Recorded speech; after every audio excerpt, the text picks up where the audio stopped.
என் இனிய தமிழ் மக்களே, உங்கள் பாசத்திற்குரிய பாரதி ராஜா பேசுகிறேன்.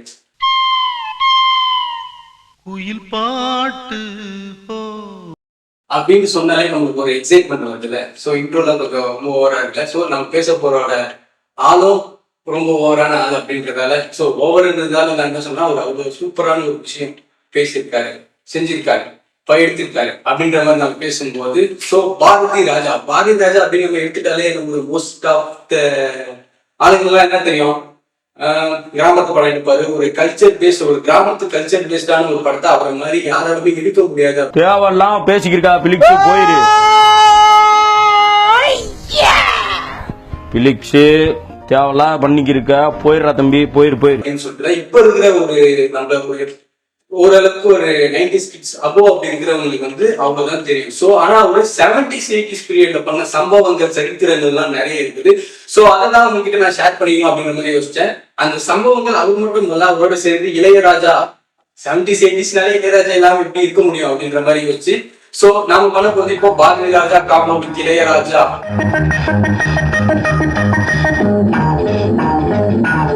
பாரதி ராஜா இளையராஜா ரெண்டு பேருமே ராஜா தான் போல, வேற ஏதாவது. ஆனா உண்மையாலே நானும் ரொம்ப அண்டர் எஸ்டிமேட் பண்ணிட்டேன்னு நினைக்கிறேன் பாரதி ராஜாவை.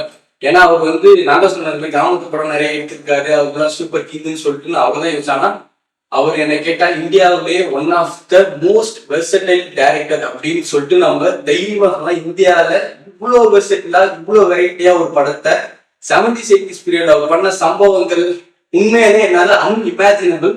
உண்மையாலே ரொம்ப ஒரு தமிழ் சினிமா ரசிகனா ரொம்ப ரொம்ப பெருமைப்படுறேன். பாரதி ராஜா நம்ம தமிழ்நாடுல ஒரு பெரிய டைரக்டரா இருக்காரு, இன்னும் இருப்பாரு அப்படின்னு சொல்லிட்டு. சோ அதுதான் நம்ம இவங்க கிட்ட ஷேர் பண்ணலாம் அப்படின்ற மாதிரி ஒரு ஐடியா இருந்துச்சு. ஒரே நிமிஷம்.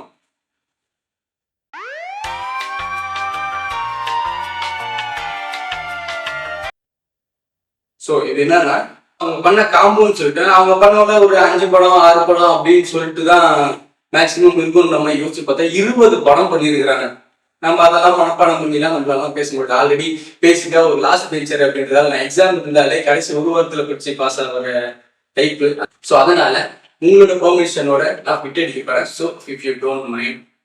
ஸோ இவங்க காம்போல ஃபர்ஸ்ட் வந்த படம் அப்படின்னு சொல்லிட்டு பார்த்தா பாரதி ராஜாவுக்கும் ஃபர்ஸ்ட் படம்னு பார்த்தா 16 வயதினிலே.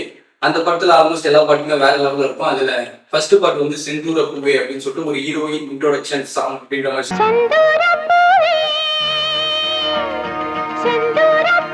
அதுக்கப்புறம் அதுல வந்து ஆட்டுக்குட்டி முட்டை இட்டு கோழி குட்டி வந்ததுன்னு அப்படின்னு சொல்லிட்டு ஒரு பாட்டு. இதெல்லாம் வந்து தமிழ் சினிமால ரொம்ப ரொம்ப ரெஃபரன்ஸ் பாயிண்டான ஒரு பாட்டு. உண்மையால வேற லெவல். ஆட்டுக்குட்டி முட்டை இட்டு கோழி குட்டி வந்ததுன்னு.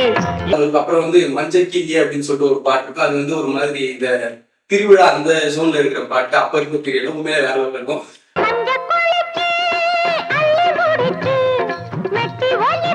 அதுக்கப்புறமா வந்து ஜெபந்தி போயிட்டு சின்னாத்தா அப்படின்னு சொல்லிட்டு ஒரு வைப்பான ஒரு சாங் வேற லெவலில் இருக்கும். உண்மையாலே சூப்பரான பாட்டு. அந்த பாட்டுலாம் வந்து நான் இப்போ இருக்கிற ஒரு கிராமத்து படத்துலாம் பேக்ரவுண்ட்ல போனோன்னு சரி ஓகே ஏதோ ஒரு பாட்டுன்னு பார்த்தா நான் பாரதிராஜா பாட்டுன்னு சொல்லி நான் எக்ஸ்பெக்டே பண்ண. உண்மையிலே வேற லெவலான பாட்டு.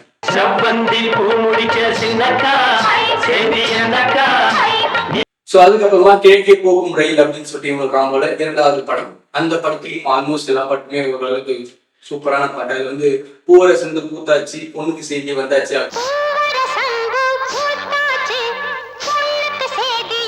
அப்படின்னு சொல்லிட்டு ஒரு பாட்டு. தமிழ் படத்துல கூட ஒரு சீன்ல வந்து ஒருத்தங்க வந்து ரயில எழுதிட்டு இருப்பாங்கல்ல, அதை அப்படியேதான் ஸ்கூப் பண்ணியிருப்பாங்க. அந்த படம் தான் அது.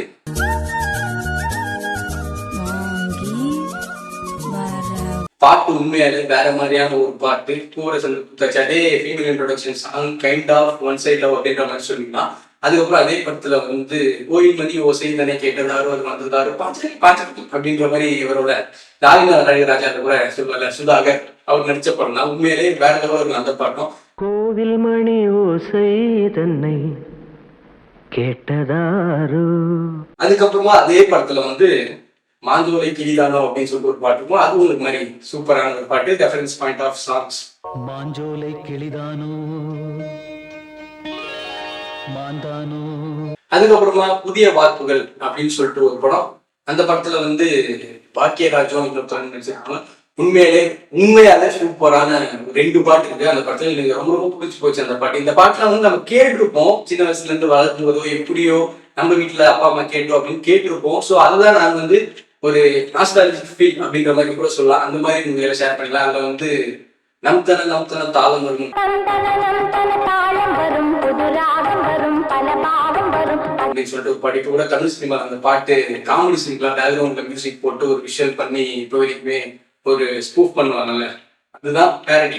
அதுதான் வேற லெவல் இருக்கும். நம்தன இந்த படத்துல அதே மாதிரி இந்த படத்துல ரொம்ப சூப்பரான ஒரு பாட்டு வந்து இதயம் போகுதோ அப்படின்னு சொல்லிட்டு ஒரு பாட்டு இருக்கும். உண்மையாலே வேற மாதிரியான ஒரு லவ் ஃபெயிலியர் சாங். உண்மையாலே சூப்பரா இருக்கும். முடிஞ்ச அந்த பாட்டை போய் ரீவிசிட் பண்ணி பாருங்க.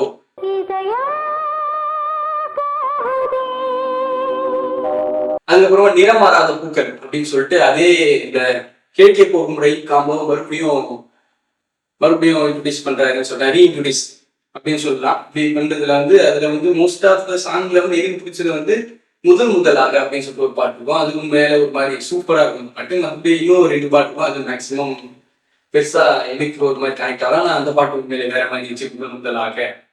முதலாக காதல் பாட வந்தேனே. அதுக்கப்புறமா எனக்கு இவங்க காம்போலே ஆல்ரெடி தெரிஞ்ச ஆல்பம் தான். எல்லா பாட்டுமே ஒரு மாதிரி சூப்பரா இருக்க ஒரு படம் தான் நிழல்கள் அப்படின்னு சொல்லிட்டு ஒரு படம். இப்போ இந்த படத்தோட ஒரு அடமொழிதான் ஒருத்தர் பேராக ஒரு ஆக்டர் வச்சிருக்காரு, நிழல்கள் ரவி அப்படின்னு சொல்லிட்டு. உண்மையாலே ஒரு பாட்டும் வேற லெவலில் இருக்கும். அந்த பாட்டு மேக்ஸிமம் உங்களுக்கு அதுல ஃபர்ஸ்ட் பாட்டு வந்து மடி திறந்து அப்படின்னு சொல்லிட்டு ஒரு பாட்டு இருக்கும். உண்மையிலே செம்மையான பாட்டு. ஒரிஜினல் வெர்ஷன் வேற லெவலில் இருக்கும். அது கூட மடை தீரந்து தாவும் நதி அலை நான் மனம் தீரந்து 2007 வீக் பீரியட்லாம் வந்து யோகி வந்து ரீமிக் பண்ணிட்டு அது ஒரு மாதிரி சூப்பரா இங்கிலீஷும் தமிழும் போட்டு ஒரு மாதிரி சூப்பரா பாடினால அந்த பாட்டு தான். அதுக்கப்புறம் தான் இந்த படத்துல எனக்கு ரொம்ப ரொம்ப பிடிச்ச பாட்டு வந்து இது ஒரு பொன் மாலை பொழுது அப்படின்னு சொல்லிட்டு ஒரு பாட்டு இருக்கும். அந்த பாட்டு எனக்கு உண்மையாலே ரொம்ப ரொம்ப பிடிச்ச பாட்டு. முடிஞ்சா போய் ரிஃப்ரெஷிங் ஆகணும் காலை அப்படின்னு சொல்லிட்டு இருந்துச்சுன்னா அந்த பாட்டை ரீவிசிட் பண்ணுங்க. கேட்காதவங்க போய் கேளுங்க. அதெல்லாம் ஃபர்ஸ்ட்ல ஒரு விஷயம் பண்ணியிருப்பாரு. குருவி சத்தெல்லாம் வரும். குருவி சத்தெல்லாம் அப்புறம் ஒரு மியூசிக் ஒன்று வரும்.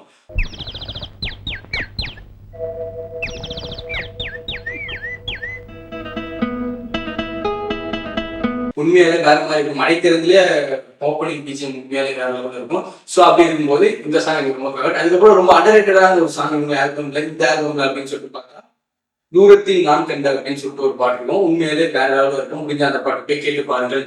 தூரத்தில் நான் கண்ட முகம் நதி தீரத்தில். அதுக்கப்புறமா ரொம்ப ரொம்ப சர்ப்ரைஸான ஒரு ஆல்பம் தான் இப்ப பேசப்படுது. அலைகள் ஓய்வதில்லை அப்படின்னு சொல்லிட்டு ஒரு படம்.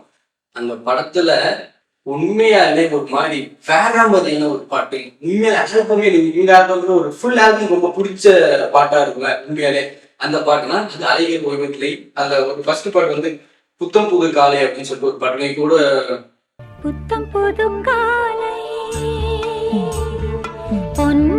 மேகா படத்துல வந்து இளையராஜாவே வந்து ரீமிக்ஸ் பண்ணிட்டு இருப்பாரு. உண்மையாலே சூப்பரான ஒரிஜினல் வெர்ஷன் உண்மையிலே வேற லெவலில் இருக்கும். புத்தம் புது கலை இந்த படமா அப்படின்னு சொல்லிட்டு நான் ஒரு மாதிரி ஷாக் எக்ஸைட்மெண்ட் எல்லாமே இருந்துச்சு. புத்தம் புது கலை. அதுக்கப்புறமா வந்து 1000 தாமரை முட்டுக்கலை அப்படின்னு சொல்லிட்டு இந்த படம் மேக்ஸிமம் நீங்க கேட்டிருக்கேன். இதுவும் தமிழ் சினிமால ஒரு காமெடி சீனுக்கோ அப்படி விஷுவலுக்கோ ஒரு ரெஃபரன்ஸ் பாயிண்ட்.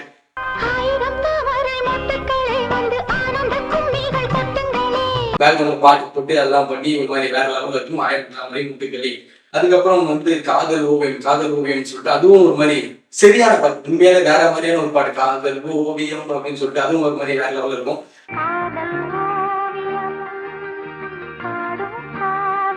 அதுக்கப்புறம் வந்து வாடியை கக்க கிழங்கை அப்படின்னு சொல்லிட்டு ஒரு பாட்டு. அந்த பாட்டு இவரு சுந்தர்சி கூட அதை ரீமிக்ஸ் பண்ணல. எத்தா பாட்டு ரீமிக்ஸ் பண்ணிருக்கேன் பாருங்களேன் இவங்க காம்போல.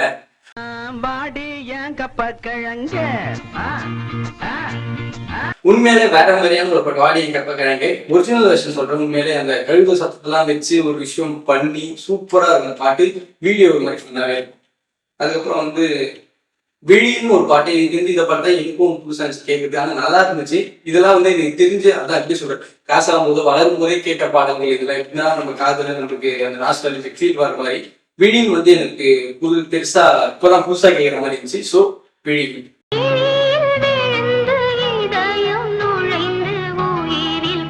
அதுக்கப்புறமா டிக் டிக் டிக் அப்படின்னு சொல்லிட்டு ஒரு படம் பண்றாங்க. ஒரு த்ரில்லர் ஜோன்ல ஒரு படம். வேற லெவல். பாரதி ராஜா த்ரில்லர் ஜோன்ல ஒரு படம் பண்ணியிருக்காரு. ஆக்சுவலா இன்னொரு படமும் பண்ணியிருக்காரு. நான் அப்புறமா சொல்றேன். அதான் எனக்கு ரொம்ப ரொம்ப ஷாக்கு. வேற லெவல். இந்த படத்துல சாங் இருக்கும். ஃபர்ஸ்ட் சாங் வந்து இது ஒரு நிலா காலம் அப்படின்னு சொல்லிட்டு ஒரு பாட்டு இருக்கும். அந்த சாங் மேக்ஸிமம் முடிஞ்ச கேட்டு பாருங்க. இது ஒரு நிலா காலம், இரவுகள் கனா காலம். தியாகராஜ குமாரராஜா தான் அந்த சாங் யூஸ் பண்ணுறதுக்கு நிறைய சான்ஸ் இருக்கு. அவர் ஏன்னா அந்த ஒரு ஜோன்ல இருந்து தான் பாட்டு எடுப்பாரு இளையராஜாவே.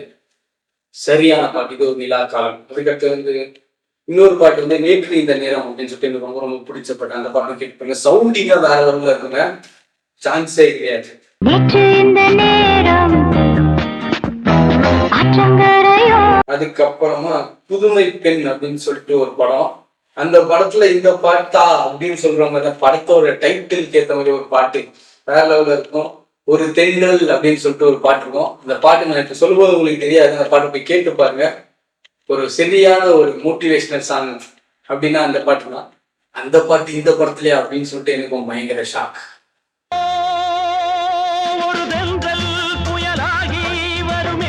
அதுக்கப்புறம் நான் சொன்னல இன்னொரு விஷயம், இந்த படம் இவங்களுக்கு அப்படின்னு சொல்லிட்டு கைதியின் டைரி அப்படின்னு சொல்லிட்டு ஒரு படம் இருக்கும். கமல்ஹாசன் டபுள் ஆக்ஷன்ல டிவி பெடல் எடுத்திருப்பாரு. அந்த படம் மேக்ஸிமம் மோஸ்ட் அண்டர் ரேட்டடான ஒரு படம். முடிஞ்ச அந்த படத்தை போய் பாருங்க. வேற லெவலான ஒரு படம்.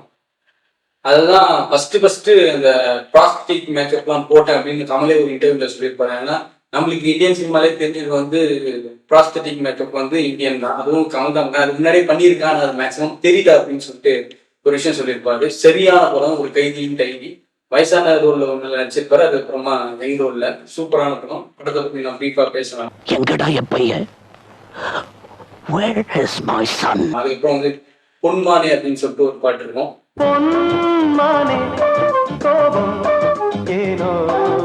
வேற லெவல்ல இருக்கும். அதுக்கப்புறம் வந்து ஏபிசி நீவாசி நீதான் என் கைராசி அப்படின்னு சொல்லிட்டு ஒரு பாட்டு இருக்கும்.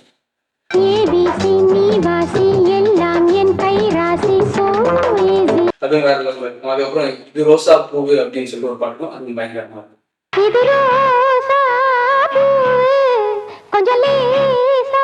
இதுக்கு அப்புறமா இதெல்லாம் வந்து நான் மேக்ஸிமம் தெரியாது. சில பேருக்கு தெரிஞ்சிருக்கலாம், தெரியல. அதுக்கடுத்தது வந்து இது மேக்ஸிமம் தெரிஞ்சா முதல் மரியாதை ஆல்பம். ஆல்பமாவே ஒரு பயங்கரமான ஆல்பம். அந்த நிலாவுக்கு கையில பிடிச்ச அந்த பாட்டு.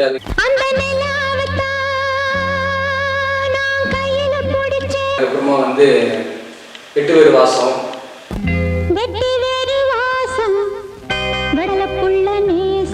பூங்காத்து திரும்புமா,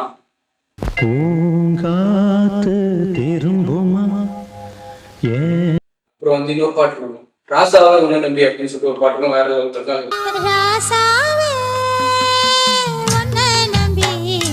அப்புறமா ஏ குருவி சிட்டு குருவி அப்படின்னு சொல்லிட்டு ஒரு பாட்டு இருக்கும். பயங்கரமா இருக்கும். குருவி குருவி. அதுக்கப்புறமா கடலோர கவிதைகள் அப்படின்னு சொல்லிட்டு ஒரு படம். ஆல்பம் வேற லெவல்ல இருக்கும்.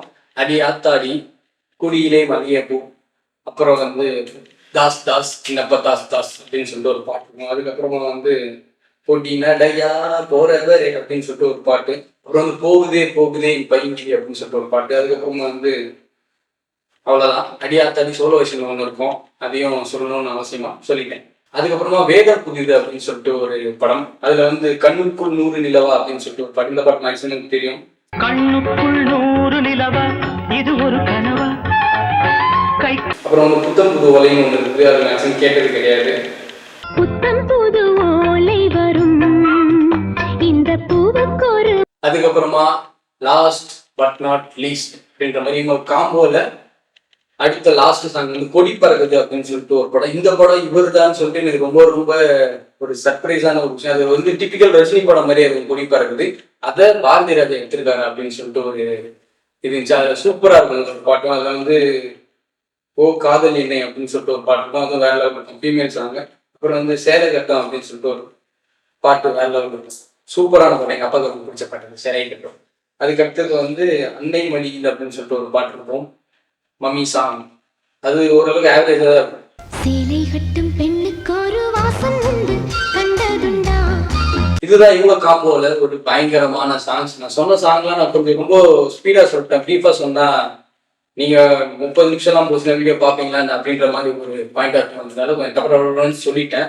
அதுவும் நான் பார்த்து சொன்னேன். ஏன்னா அவ்வளவு பாட்டு பண்ணிருக்காங்க. இதுல மேக்சிமம் இதுல வந்து ஒரு 50% தான் நான் கேட்டிருக்கேன். மற்றதெல்லாம் வந்து அம்மீகாவோ ஒரு படத்துல ஒரு ரெஃபரன்ஸ் பாயிண்டாவோ அப்படின்னு எனக்கு ஃபுல் சாங் எல்லாம் கேட்டது கிடையாது. நான் ஓப்பனாவே சொல்லிடுறேன். அப்புறமா நீயே பார்த்து சொல்ற அது என்னால சொல்ல முடியுமா அப்படின்ற மாதிரி இருக்கலாம். அதனால நான் சொல்லிடுறேன். அப்படி பார்த்துதான் இவங்க இதுல இவ்வளவு ஒரு விஷயம் பண்ணியிருக்காங்க அப்படின்னு இருக்கும்போது உண்மையில நம்ம தான் இப்பதான் காம்போன்னு சொல்றோம். அந்த காம்போன்னும் போது நம்ம இவங்க காம்போல அந்த ரிப்பீட்டட் வேல்யூ இருந்தாலுமே அது கண்டினியூ பண்றது சவுண்டிங்காகவும் ஒரு சாங்காகவும் ஒரு சாங் சிச்சுவேஷனை கண்டினியூ ஆகும் இப்போ இருக்கிறது. அப்பெல்லாம் என்ன ஒரு வேர்சிட்டியலான ஒரு விஷயம் பண்ணியிருக்காங்க அப்படிங்கும் போது பாரதி ராஜா உண்மையில வேற. அதே மாதிரி வேலை நான் வந்து தமிழ் சினிமால சொன்னது நிறைய படம் ஹிந்தியில ரீமேக் பண்ணியிருக்காரு, தெலுங்குல நிறைய படம் எடுத்திருக்காரு அவரு. ஸோ நம்மளுக்கு தெரிஞ்சது தமிழ் அப்படின்னு என்பதால் மற்ற படம்லாம் பார்ப்போம். ஆனா சாங்குன்னு வந்துட்டா நமக்கு எப்பவுமே தமிழ் சாங், அதுக்கப்புறம் தான் மற்றதெல்லாம். அப்படின்னு போனால் கொஞ்சம் ஹிந்திக்கு போவோம், அந்த லெவலில் தான் இருக்கும். அப்படி இருக்கும்போது எந்தெந்த மாதிரி ஒரு சாங் பண்ணியிருக்காங்க அப்படின்னும் போது உண்மையாலே அக்செப்ட் பாரதி ராஜா. இன்னும் காலம் கடந்தும் இந்த பாட்டெல்லாம் நிற்கும் அப்படின்றத நான் திமுறாவும் சொல்லிக்கிறேன். ஏன்னா தமிழ் சினிமா என்னைக்குமே இந்த மாதிரி ஒரு விஷயம் இருக்கிற வரைக்கும் ஓயாது, பழசும் ஆகாது அப்படின்னு சொல்லிட்டு இந்த வீடியோ உங்களுக்கு பிடிச்சிருந்துச்சுன்னா லைக் பண்ணுங்க, கமெண்ட் பண்ணுங்க, ஷேர் பண்ணுங்க. முடிஞ்சா பிளேமி சேனலுக்கு சப்ஸ்கிரைப் பண்ணிடுங்க. அதுக்கு அடுத்ததா இன்னொரு வீடியோ இளையராஜா கிட்ட மட்டும் அவர் சம்பவம் பண்ணல, பாரதி ராஜா ஏஆர் ரஹ்மான் காம்போவோட இன்னொரு வீடியோ பேச நான் வரேன். பாய். சப்ஸ்கிரைப் பண்ணலாமா? சப்ஸ்கிரைப் அங்கிட்டு போய் பண்ற நாங்க தான் கிடைச்சோமா ஆளு பாருங்க.